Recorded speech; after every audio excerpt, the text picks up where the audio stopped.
everybody. Thank you for joining me today as we talk about using cadences to create prospect engagement. My name is Janet Stucchi. I'm with the Bridge Group.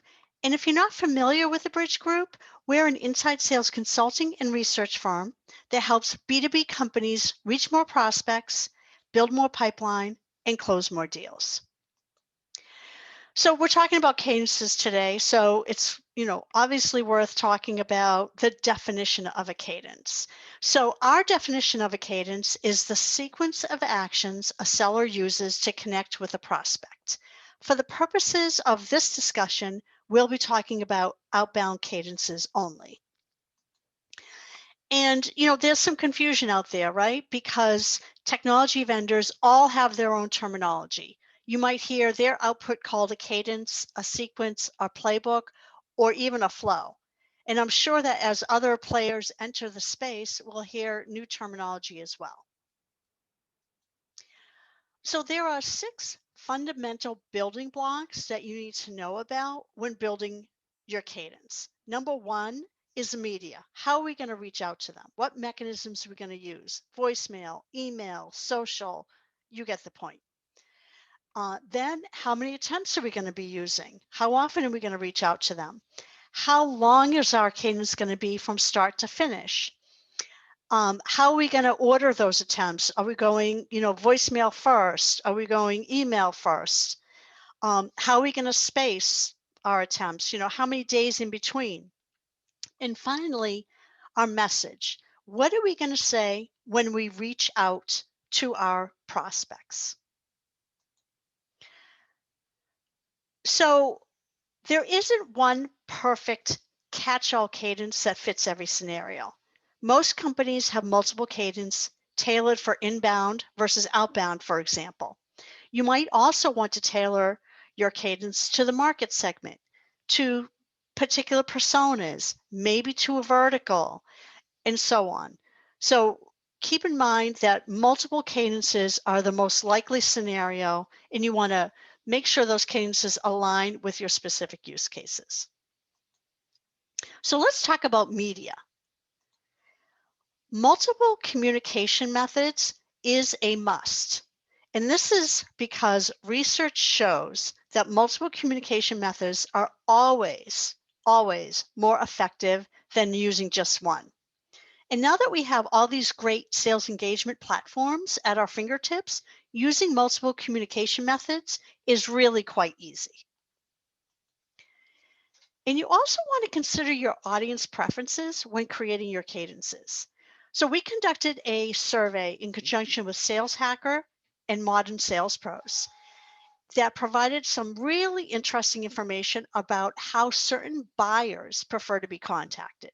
For example, sales leaders are most receptive to email and phone and are least receptive to text and direct mail.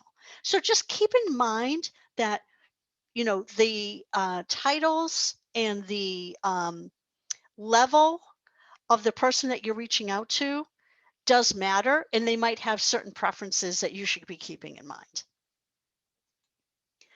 And remember, I mentioned that multiple communication methods is a must. Well, here's some proof. Single media cadences underperform. So don't let your SDRs use email only. It's just not as effective. And let's face it, email only cadences don't need a human to drive it. It can be done through a bot. So voicemail is always a controversial subject, right? SDRs tell us that they don't get callbacks from voicemail, which frankly is not a surprise.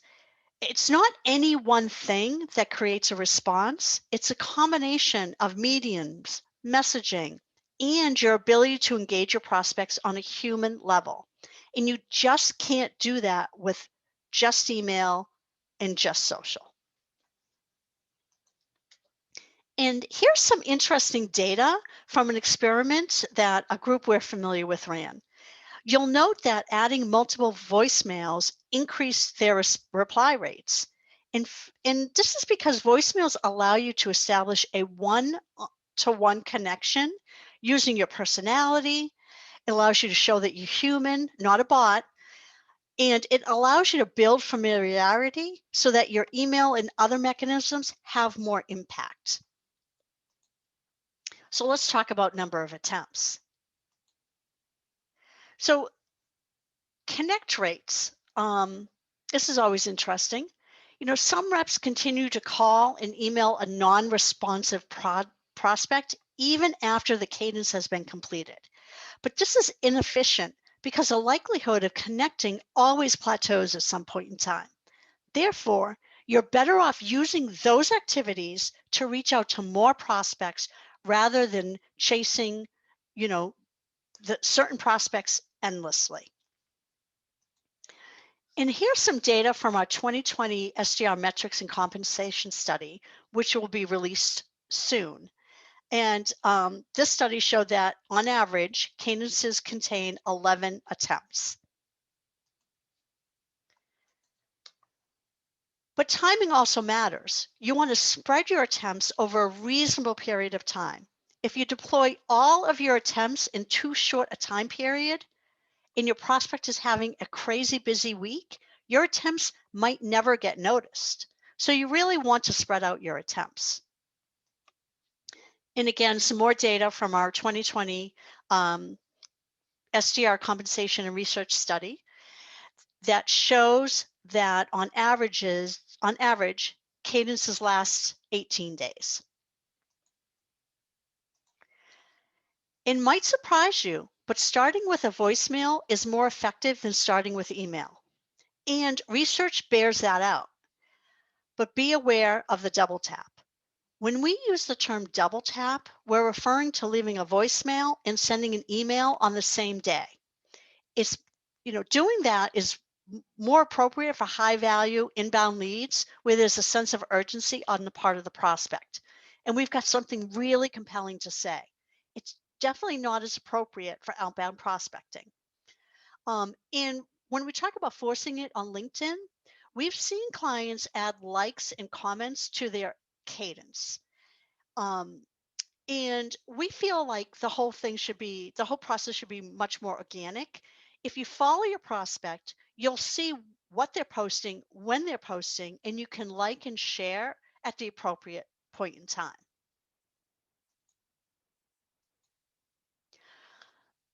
So timing between touches actually does matter. If you're too aggressive, for example, emailing them every day, you will get more opt-outs. We want them to be receptive to having a conversation. So we need to walk a fine line between being persistent and being aggressive. And we also want to kind of avoid reruns, which is basically, you send emails on Monday only, and you send voicemails on Tuesdays, and you maybe touch them on social on a Wednesday. Make sure that you're using all of your media and mechanisms every day of the week. Really spread that out so that you're not hitting a wall. And here's one of my pet peeves. Your urgency is not their problem. We know you need to get connects, and we know you need to set more meetings. But keep in mind that we want them to be receptive to having a conversation. So we need to walk a fine line between being persistent and being overly aggressive. And here's a kind of another pet peeve of mine. You want to use your messaging to tell the bigger story of how you help prospects solve their problems. So how do you do this? By focusing on one buyer challenge per attempt. They might not have challenge 1, they might not have challenge 2, but maybe they have challenge 3. And this is what we mean by going wide to hit a hot button. The biggest mistake we see reps make is sending the same email or a variation of the same email with every attempt. So I guarantee you that if your prospects didn't care about your message the first time, they won't care the second, third, or fourth time either. So just change it up. So here's an example of what a bad rep sounds like. They talk about product, not value. If a bad rep were calling on behalf of Dunkin' Donuts, every touch would focus on coffee and donuts. Does this look at all familiar? I bet it does. But what if your reps sounded like this? Do you think they'd hit a hot button? You bet they would. So let's look at some cadence makeovers. So here's a cadence from an actual client. It was 5 attempts over 17 business days, all email and LinkedIn, no voice messages, no voice attempts at all.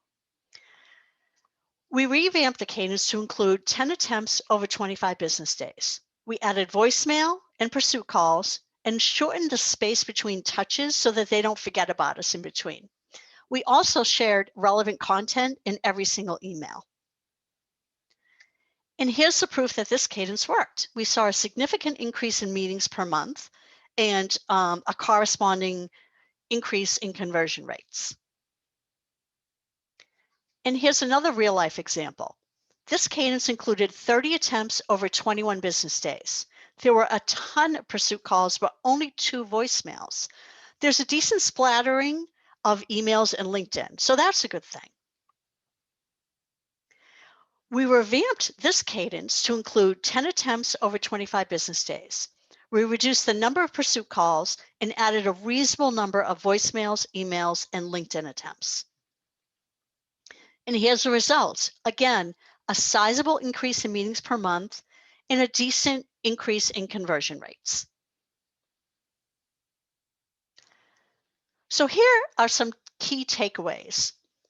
Use voicemail. It not only helps you establish a human-to-human connection with your prospect, it also increases reply rates.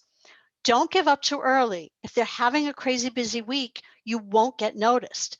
But also don't hang on too long because at some point you will hit, diminishing returns. Don't let your reps create their own cadences. They don't have all the data, the science behind what works. Instead, work side by side with your reps to help them create cadences that will deliver great results. And finally, use your messaging to tell the bigger story of how you help your prospects solve their business problems, rather than using the same message over and over and over again. So thank you so much for joining me today. Really appreciate your participation, and would be happy to answer any questions you might have. Here is my email and LinkedIn address, so feel free to reach out. Thank you. Have a great rest of your day.